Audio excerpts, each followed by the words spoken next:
terça-feira, dia de conversarmos com o médico homeopata Ivan Coelho Maciel. Bom dia. Bom dia, Zé Lino. Nosso assunto de hoje é diabetes. Afinal de contas, o que é diabetes? O diabetes mellitus, ou diabetes mellitus, ou diabetes sacarinas, como muitos dizem, é uma doença tão antiga como a própria humanidade. Existia já para historiar os fatos, existia um documento médico, Eberts, egípcio, há 1500 anos atrás, que fazia referência a essa doença que era caracterizada pela emissão frequente e abundante de urina. Já também na medicina romana, há 90 anos antes de Cristo, já havia relatos de uma doença cujos principais sintomas era eliminação copiosa de urina, sede incontrolável e emagrecimento, atribuindo-se a essas influências que afetaria a bexiga e os rins. Então se criou-se o termo diabetes, separadinho, né? O dia com o tracinho, o betes depois, que significa, no grego, passar através, pelo fato de que o excesso de urina, que é um dos sintomas mais típicos da urina, se assemelha à drenagem da água através de um sifão. Já mais recentemente, em 1922, para a gente não alongar muito na história, e pelo dois americanos, um americano e um canadense, Banting e Best, que ganharam inclusive o prêmio Nobel da Medicina, foi feita a primeira injeção de insulina no homem. Quer dizer, então diabetes mellitus seria o quê? O diagnóstico, assim, claro para todo mundo entender. Seria uma doença metabólica crônica, de natureza genética, caracterizada por hiperglicemia, que é o aumento de açúcar no sangue, por glicosúria, que é o aumento de açúcar na urina, e, consequentemente, a insuficiência relativa ou absoluta de insulina, acompanhando-se de poliúria, que é o excesso de urina, polidipsia, que é beber muita água, polifagia, que é comer demais, e emagrecimento. Agora, existe dois tipos de diabetes básico. Seria o diabetes genético e o secundário. O diabetes genético seria quando o pâncreas é destruído por um problema hipofisário, um problema das suprarrenais. E o diabético genético, que é o que todo mundo conhece, teria dois tipos. O diabetes infanto-juvenil, que é o diabetes dos meninos, que ataca geralmente as crianças e os jovens e se caracteriza por início abrupto e são geralmente dependentes da insulina. E o diabetes de maturidade, que é o diabetes que dá nos quarentões, nos obesos, que é a maioria das pessoas, mais ou menos 70% das pessoas. Bom, vale lembrar que nós já pesquisamos hoje aí no dicionário, a Anaís já andou pesquisando, diabetes pode ser masculino e feminino. Né? Aliás, eu tive a curiosidade, por causa daquele dia qual que foi que você mandou procurar no dicionário aí? Tô lembrando. Foi o infarto? Não, foi um outro aí. Aí eu olhei no Aurélio antes, né? Pode ser masculino. O diabetes ou a diabetes, exatamente. Né? Então vamos adotar aqui a diabetes, né? A diabetes. Vamos lá. O que é que causa a diabetes? Bem, as grandes discussões sobre esse tema chegaram à conclusão que a diabetes, na sua grande maioria, é hereditária. Então aconteceria o seguinte, a pessoa nasceria com um gene diabético, com a predisposição para a doença. Quer dizer, igual o indivíduo nasce com a predisposição para ter um infarto, para ter um câncer, para ter uma arteriosclerose, uma doença de Parkinson, ele nasceria geneticamente predisposto com o gene do diabético no óvulo. Quer dizer, então o indivíduo seria um indivíduo pré-diabético pelo resto da vida. E que esse período seria desde a fecundação do óvulo até o momento que, através dos exames ou através da clínica, seria demonstrado o diabetes. Bem, quer dizer, teoricamente, a não ser agora com a medicina genética, que pode, inclusive, trocar o gene. Quer dizer, hoje a medicina genética troca o gene. Por exemplo, na leucemia, eles estão fazendo alguns estudos nos Estados Unidos, e aqui em Belo Horizonte mesmo tem um departamento genético de um colega, aliás, colega que formou comigo, o Dr. Sérgio Pena, que é um dos maiores especialistas do mundo em genética. Então, já se fala em trocar o gene, quer dizer, o indivíduo nasceria diabético e deixaria de ser diabético. Então, o que nós podemos afirmar é o seguinte, que, por exemplo, o indivíduo que tem o pai e a mãe diabético, ele forçosamente tem o gene diabético. Então, se ele não se cuidar, ele com certeza ele seria diabético no futuro. E depois a gente tem também o diabetes químico, que seria qual os sintomas clássicos não se existem. E quer dizer, o indivíduo teria só alterações nas provas de laboratórios. Depois nós teríamos o diabetes manifesto, ou franco, que seria quando aparecem os sintomas clássicos, como eu disse, beber muita água, comer demais e urinar muito à noite, principalmente. Agora, você vai falar assim comigo, o que predispõe a diabetes no indivíduo que tem um gene diabético? Quer dizer, se o indivíduo já tem o gene diabético, então fatalmente ele vai se tornar diabético. Então, quer dizer, ele seria um diabético potencial. Quais os cuidados que ele deveria tomar? Bem, um primeiro cuidado é não ficar gordo, que a obesidade anda junto com a diabetes. A gravidez, que nós vamos falar também. As infecções cirúrgicas desencadeiam por aumento do metabolismo, desencadeiam processos diabéticos, e os fatores emocionais, principalmente o estresse, que pode desencadear o diabetes em indivíduos predisponentes. A diabetes, afinal, tem cura, hein? Bem, a diabetes, como sendo uma doença genética, como eu falei, que tem um gene hereditário, você nasce cifrado com isso, então diabetes, no sentido estrito da palavra, não tem cura. Quer dizer, o indivíduo que apresenta um quadro clínico de diabetes, esse quadro clínico, a diabetes em si, não se reverte. Agora, o exame fica equilibrado. Como é que acontece isso? A diabetes, a explicação fisiopatológica, química que os fisiologistas dão é o seguinte: como a diabetes seria a ruptura do equilíbrio dinâmico entre as forças diabetogênicas. O que seria a força diabetogênica? Seria as forças genéticas, que o indivíduo nasceria dependendo do pai ou da mãe ou do avô diabético, e as forças adquiridas, que seriam a obesidade, a gravidez, os fatores emocionais, etc. E a ruptura, as forças que a ela se opõem, que seriam a produção da insulina principalmente. Bem, quando há atenuação ou supressão de um desses vários fatores diabetogênicos adquiridos, o indivíduo pode provisoriamente restabelecer o equilíbrio, regredindo a doença manifesta para a fase química. Quer dizer, o indivíduo ele voltaria a ser novamente um diabético químico latente e poderia se descompensar se esse fator se agravasse de novo. Deixa eu só dar um exemplo mais claro. O indivíduo seria gordo, ele ficou diabético, tornou-se diabético. Se ele se torna magro, se ele faz uma dieta, então o que acontece? Esse fator externo se desapareceu, então a diabetes se regrediu e ele ficou só tendo diabetes químicos. Agora, se ele se torna engordar, a diabetes se reacerba de novo. Como é a personalidade do diabético? Zelino, isso eu vou ter muito cuidado porque falar isso, porque eu tenho muitos amigos diabéticos e tem uns dois com certeza que são amigos de menino que estão me ouvindo. Uhum. Nós não podemos generalizar, né? Senão a gente parece estar muito rígido. A personalidade dos diabéticos é interessante.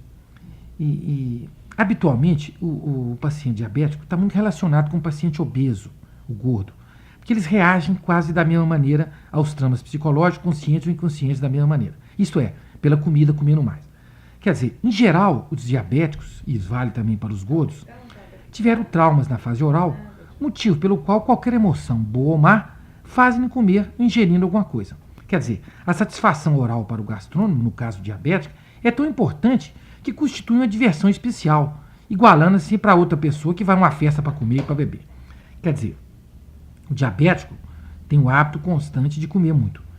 Agora, geralmente, o diabético pode se comportar-se como uma criança. Então, às vezes, ele mente, ele rouba, ele faz feio, ele torna-se egoísta para satisfazer o seu apetite. Quer dizer, como a diabetes é uma doença muito controlada, por exemplo, assim, os adultos, os filhos controlam os pais e as mães diabéticas, as mães e os pais controlam os filhos diabéticos. Então, o indivíduo fica numa censura brava. Quer dizer, então, se ele vai numa festa, se ele está muito controlado, o que faz? Ele não come nada, quer dizer, ele se comporta como um cavaleiro, uma dama. Mas quando ele chega em casa, ele quebra o pau na geladeira e o armário devorando o que pode. Quer dizer, seria uma compensação. Quer dizer, então a dificuldade do tratamento do diabético e do obeso reside na sua falta de força de vontade e na sua capacidade, às vezes, de mentir ao médico no sentido de ter executado a dieta prescrita. Quer dizer, isso, às vezes, ele faz inconscientemente. Quer dizer, são os indivíduos que utilizam o alimento como segurança, tal como uma criança, que ao sentir fome, sente-se mal. Quando ele se come, ele sente-se bem. Então, o indivíduo, diante de certos aborrecimentos, alimenta-se para proteger. Quer dizer, o alimento é um afeto e segurança. Quer dizer, o alimento é alimentar-se, é ser amado, é sentir seguro. Quer dizer, vamos supor, o diabético pensaria que o alimento neutralizaria as coisas ruins. Agora vocês vão falar assim, quer dizer que todo diabético mente? Não, eu conheço muitos diabéticos que seguem rigorosamente essa dieta. Nós não podemos generalizar, né, Zé? Claro. Não é todo mundo. Claro que sim. Quais são os principais problemas enfrentados pela mulher diabética durante a gravidez? Bem, a gravidez é um dos fatores um fator diabetogênico. Quer dizer, se a pessoa tem tendência para ser diabético, vamos supor, a mulher tem tendência para ser diabética e não sabe que ainda se vai aparecer o diabético. Então, a gravidez seria um dos fatores que desencadearia o diabético. Então, a mulher, quer dizer, que já tem um antecedente, que tem gente na família que tem diabetes, o que ela deveria fazer? Ela deveria fazer uma dieta acompanhando e às vezes fazia um teste de tolerância à glicose antes da gravidez, ou às vezes potencializado, para saber se se ela tem diabetes químico. Porque se ela tiver, ela teria que fazer uma dieta para evitar que ela se torne uma diabetes manifesta ou franca. Agora, e é muito comum, às vezes a mulher ela tem o gene diabético e não sabe. Então a gravidez passa normalmente sem nenhum problema. Acontece que às vezes o filho nasce assim de 4 quilos, 4,5 kg. Então essa mulher, geralmente, com grande certeza, ela vai se tornar diabética. Como é que é feito o diagnóstico da diabetes? Bem, o diagnóstico da diabetes é um diagnóstico fácil. Quer dizer, se nós temos o conceito que o diabetes é uma doença genética, a diabetes, perdoa, Zelino, a diabetes, desculpe. Claro.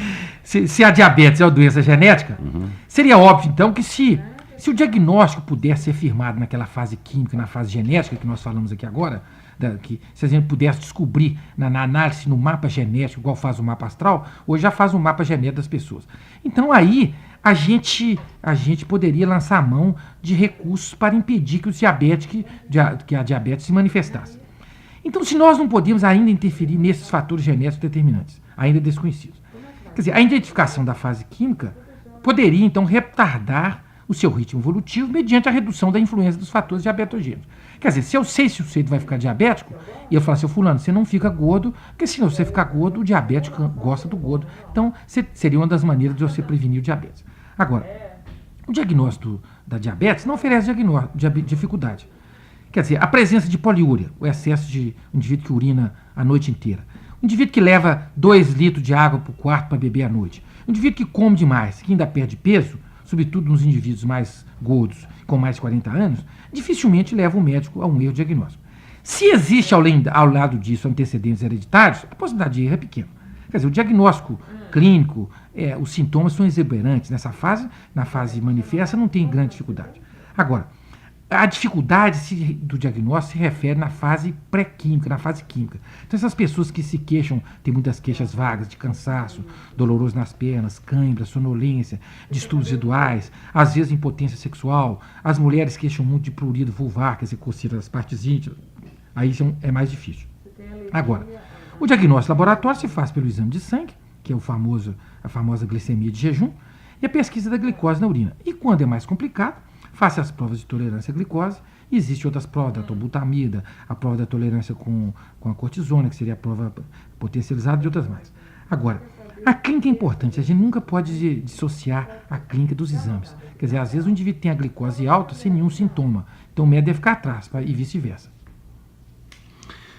É uma pergunta interessante essa. Qual é a diferença entre diabetes e hipoglicemia? Bem, o diabetes seria a hiperglicemia, o excesso de açúcar no sangue. A hipoglicemia seria a baixa do açúcar no sangue. Então, se a dosagem do açúcar é de 80 a 120, o indivíduo teria a glicose acima de 120, seria hiperglicemia, provável diabético. O indivíduo teria a glicose abaixo dos 70, seria hipoglicêmico, seria o que você me fez a pergunta. Agora, qual que seria a diferença? Há um conceito errado, há umas teorias erradas que dizem o seguinte, que falam que o diabetes, quem tem hipoglicemia, teria tendência para tornar hiperglicêmico, seria para tornar diabetes. Mentira, isso não é verdade. Quer dizer, a hipoglicemia, 99% dos casos, nós já falamos aqui num programa outro dia, quer dizer, são sintomas psicossomáticos. O indivíduo tem aquela doença do pânico, o indivíduo soa frio, tem taquicardia, a descarga de adrenalina, noradrenalina na corrente sanguínea, ela vai ao fígado, libera a glicose da glicogenólise, então queima a glicose ou aumenta a glicose no sangue. Então, a diferença é o seguinte, a hipoglicemia geralmente é um fator básico emocional desencadeado pela emoção. O indivíduo tem hipoglicemia, ele não precisa ter medo de virar diabético, isso é fantasia, isso é mentira, isso não existe. Agora, a hiperglicemia, quer dizer, o indivíduo tem que ter cuidado, que às vezes pode ser uma hiperglicemia passageira, então já pode ser um manifesto de uma diabetes química ou uma diabetes que vai se manifestar no futuro. Qual é o tratamento para diabetes, hein? Bem, o tratamento da diabetes, basicamente, no geral, sem entrar no mérito da alopatia ou da homeopatia, seria baseado em 4 fatores. Seria os regimes dietéticos, que todo mundo conhece, o uso de insulina ou de drogas, quer dizer, e a instrução aos pacientes sobre a maneira que a doença se transmite, e como ela vai se controlar sobre esses fatores diabetogênicos adquiridos ou não, e os exercícios físicos. Agora, a grande maioria dos diabetes adultos se mantém só com dieta, às vezes não há necessidade de remédio nenhum. Se o indivíduo está equilibrado, não tem nenhuma necessidade. Agora, o diabetes infanto-juvenil, que é esse diabetes dos meninos, esse só se trata com a dieta e com a insulina.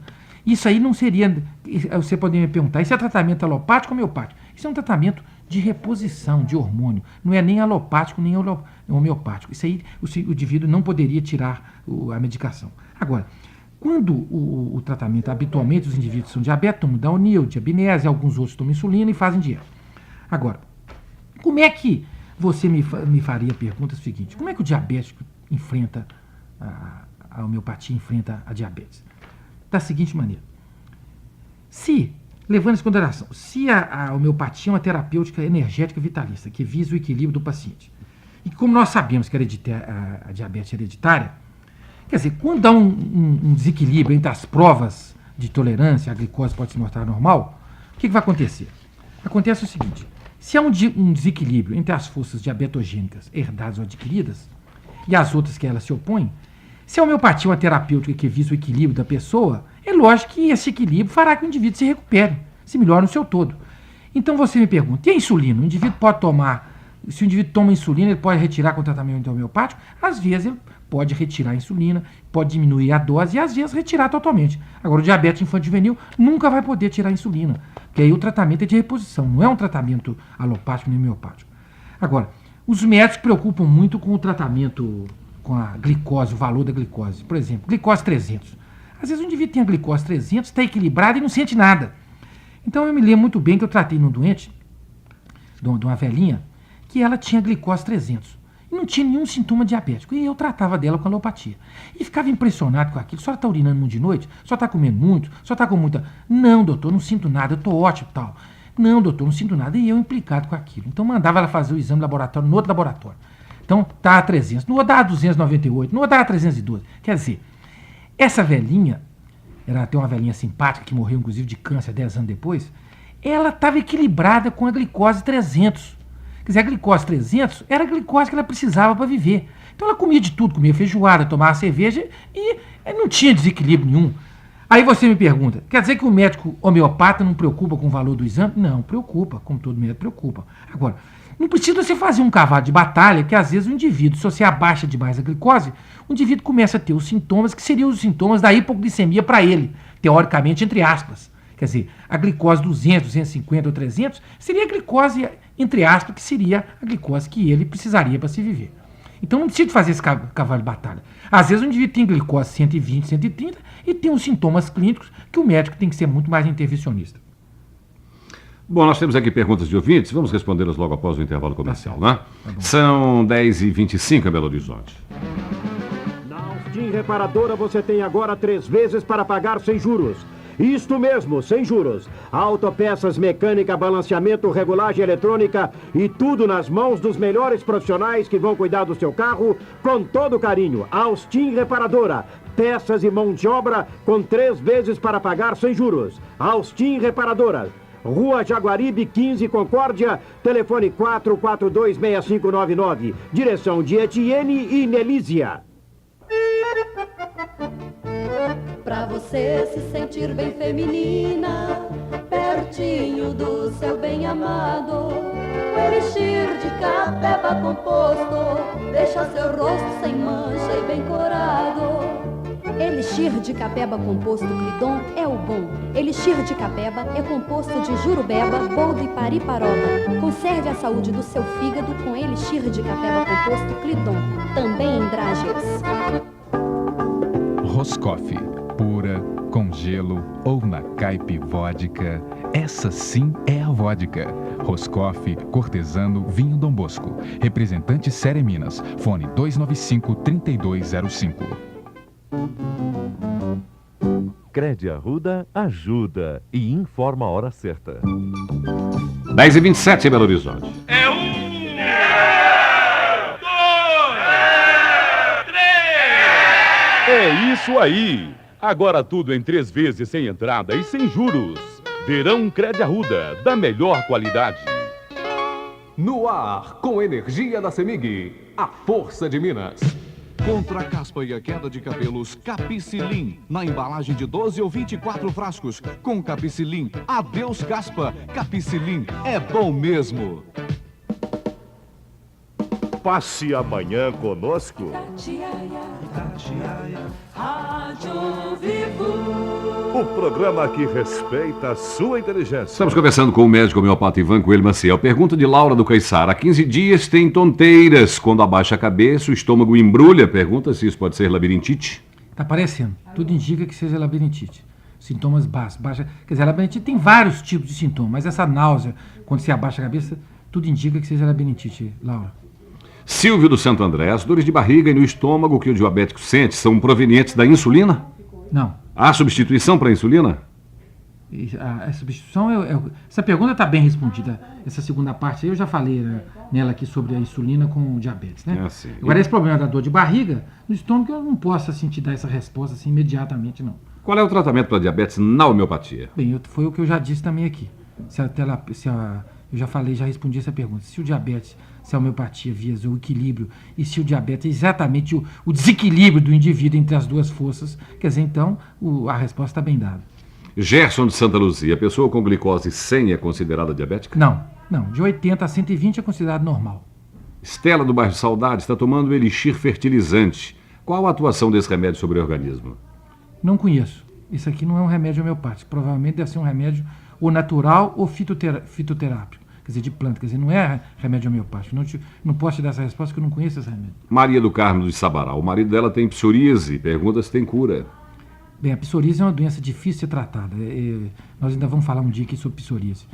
Eu trato várias pessoas com psoríase. Agora, às vezes você consegue fazer com que o indivíduo se equilibre, que a psoríase passe para frente, quer dizer, os desequilíbrios. Quer dizer, às vezes as sebações da doença, assim, fiquem com menos intensidades e mais demorados. Ione do Céu Azul tem hipoglicemia. Primeiro pergunta se tem cura, depois qual é o remédio e dieta que ela pode usar. Bem, essa pergunta também, eu já falei sobre ela. Eu falei o que é hipoglicemia, que é um problema geralmente nervoso.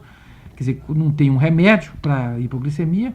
E essa dieta que eles falam que é a mesma do diabetes seria uma coisa furada. Então, a hipoglicemia está na cabeça. A pessoa tem que tratar assim, de se equilibrar para ver o que está fazendo esse descontrole único. Wanda do Jardim América. O que acha da utilização do própolis como antibiótico?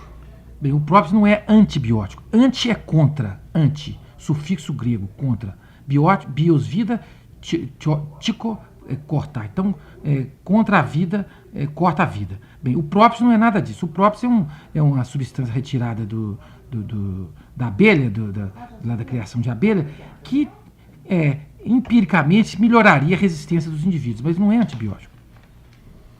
Geraldo do Água Branca tem 62 anos e tem diabetes mellitus, é isso? Diabetes mellitus.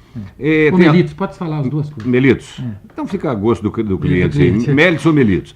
Tem alergia à insulina, sofreu 2 derrames e não anda mais. O que é esse tipo de diabetes que ele tem? Não, esse diabetes é o mesmo, só que tem gente que faz alergia contra a insulina. Então, quer dizer, o próprio corpo, o indivíduo toma muita insulina, então ele faz anticorpo, quer dizer, a insulina seria o antígeno e o organismo faria anticorpo para rejeitar a insulina. Então, antigamente o pessoal mandava buscar uma insulina de Portugal, tinha uma insulina de Dinamarca, então existe insulina de porco, de radicais livres, quer dizer, o diabetes é o mesmo, só que não é nenhum outro tipo de diabetes. Só que essa alergia a diabetes, a insulina, você teria que ajustar outra insulina para fazer com que você não mantenha seus níveis de glicose baixos e não tenha problemas de alergia. Tereza do Barro Preto, a sogra dela tem 66 anos e é diabética. Existe algum livro com receitas para variar o cardápio dela? E mais ainda, o espartame e a frutose podem ser usados pelo diabético? Bem, a primeira pergunta, o livro de receita não existe, que eu, por exemplo, não conheço. Quer dizer, existe, por exemplo, assim, aquele livro do Só é Gordo Quem Quer, existe muita receita naquele livro falando como é o gordo e o diabetes, as dietas são parecidas, então existe algumas coisas lá semelhantes. Mas não existe assim um livro próprio, existem livros médicos que não são assim práticos para as pessoas leigas. Agora, o aspartame é um dos bons adoçantes que existe, que o aspartame é o fim e o zero cal, não comercial. E a frutose também pode ser usada, não tem problema nenhum. Que ela não reduz, não vira glicose no organismo. Maria Regina do Dom Cabral, a bebida alcoólica no homem diabético pode causar impotência? Não, não é a bebida alcoólica no homem diabético que causa impotência. É a diabetes que causa a impotência no homem diabético. Quer dizer, agora, se a bebida, que é um fator que aumenta, é um fator adquirido, que predispõe mais a diabetes, se o indivíduo é diabético e bebe, quer dizer, se ele já tem tendência para ficar impotente, a bebida vai piorar mais. Quer dizer, a bebida alcoólica, ela coloca, leva a impotências, assim, provisórias, não é, assim, transitórias, até nos homens normais que não têm diabetes. Quer dizer, o indivíduo que bebe demais, quer dizer, o álcool em pouco estímulo, o álcool em pouca dose, ela é estimulante. Em doses altas, ele causa impotência nos homens normais também. Não é só no diabetes, não. Isabel do Itapuã, há 1 ano teve uma crise de labirintite, fez tratamento e melhorou. Agora tem sentido tonteiras, mesmo deitada. Pergunta se pode ser a labirintite de volta. Bem, exato, porque o que acontece? A labirintite é uma doença cíclica, né? É uma doença que começa geralmente quando não tem nada no ouvido, não tem tumor no ouvido nem nada. É uma doença que é o sistema nervoso que leva às crises. Então, se a pessoa se desequilibra no seu equilíbrio dinâmico, ele volta a ter a crise. Então, parece que é a crise. Então, às vezes eu conheço gente que fala assim, eu tenho labirintite há 20 anos. Quer dizer, Zé Lino, só voltando à pergunta da bebida alcoólica aqui, quer dizer, só para as mulheres não tem esse problema, né? Elas vão ficar impotentes, né? Tem não? Nem desinteressada? Não, aí é outra história, né? Aí é outra história. Que a impotência na mulher seria o desinteresse, né? É, o desinteresse. Naquela base assim, vá lá. Vá lá. Se é que é assim, vamos, né? Chega, mas não chega muito, né? Ivone de Pará de Minas, ela tem hipoglicemia há 20 anos. Essa doença traz alguma outra complicação para o organismo e mais ainda, tem cura? Não, Ivone, essa doença, se fosse verdade o que o povo fala, que a hipoglicemia torna-se diabetes, você já seria diabético, né? Porque ficar 20 anos com hipoglicemia deve ser um sofrimento atroz. Aliás, eu falei aqui um dia que tinha uma mulher que consultou comigo, falou assim, o que o senhor tem, doutor? Eu tenho hipoglicemia. Como é que você sabe que você tem hipoglicemia? Não, eu fiz os exames. Quantos anos tem isso? Tem 4 anos aqui, a glicose estava a 68. E o que você sente? Não sinto nada, não. O que você... Bem, a mulher estava tratando de nada. Você lembra disso aqui? Você lembra disso, Lembro disso. Elizabeth Santa Efigênia, a última perguntinha. Por que as pessoas que tomam Aldomet, os exames de sangue e urina não acusam diabetes? Não, isso aí é o seguinte, se a pessoa for diabético, o Aldomet é o remédio mais usado para hipertensão arterial. É o metildopa, que as pessoas inclusive têm na SEMI, dá o remédio para a pessoa não precisar de comprar. Chama metildopa. Não tem nada a ver. Se o indivíduo é diabético, o Aldomet não vai interferir nisso. Quer dizer, o Aldomet interfere muito, nós estamos falando desse assunto, ele é um remédio que causa muita impotência sexual. Ele tem problemas. Zé Lino, terminou, né? Deixa eu falar uma coisa aqui. Existem muitas plantas que o pessoal diz que abaixa a glicose. Então existe, o pessoal fala aí, cajueiro, unha de vaca, carqueja, jamelão, pau de ferro, pedra 1. Agora, o diabetes, tem um ditado popular que todo mundo que é diabetes sabe disso, deve ter muito diabetes me escutando aí. Então é o seguinte, o diabetes é o seguinte, maltratado morre dela, bem tratado morre com ela. O que quer dizer isso? Isso é um ditado popular. Quer dizer, um indivíduo maltratado da diabetes, ele morre muito logo, porque a diabetes tem muitas complicações, ataca o olho, a vista, os rins, o sistema nervoso, o coração. Agora, um indivíduo bem tratado com a glicose controlada, ele vive a vida inteira bem, quer dizer, aquela história do indivíduo que é um vaso remendado, todo coladinho, então ele vai carregando o vaso devagarzinho. Agora, um indivíduo que é esses vasão, todo... Quando ele cai, é uma caída só e o indivíduo não tem jeito. Até a próxima terça, né? Obrigado, Zé. Bom dia, nós agradecemos. Presença do médico homeopata Ivan Coelho Maciel.